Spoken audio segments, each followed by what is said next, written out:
It hasn't taken Vistara long to set its sights on a new horizon. After just 4 months of crisscrossing India, the newly inaugurated airline is planning to expand its fleet and touch down on foreign shores. Exactly how many new planes it will buy is still up in the air, but target destinations are not. Vistara has its eye set on the Gulf and eventually wants to start flying to Europe and the United States. Experts say Vistara's lineage with ties to both Singapore Airline and Tata Group should help with the transition.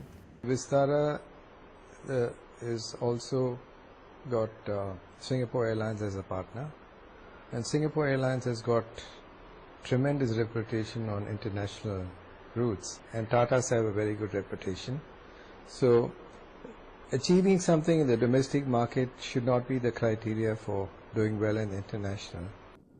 A change in aviation regulations could also help carriers like Vistara reach new shores.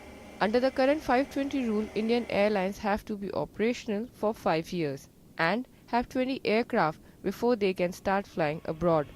But last month, the government proposed scrapping that rule and replacing it with domestic flying credits or DFCs. Under that rule, carriers looking to fly abroad would first have to earn at least 200 DFCs by flying within India, and in a bid to beef up domestic routes, carriers will earn more credit by flying to far-fetched locations like the Andaman Islands. Experts say the change could make it easier for startups like Vistara to start flying further sooner.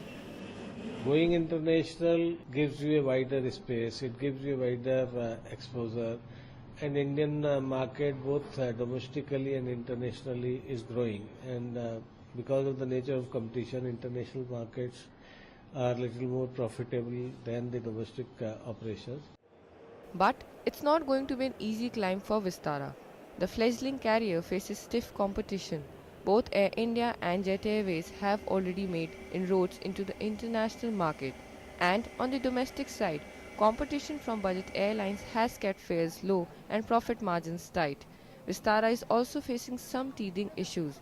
In February, it managed to fill only 58% of seats, far below the 81% average. But the carrier CEO Fee Tech Yo says the introduction of advanced booking should change that.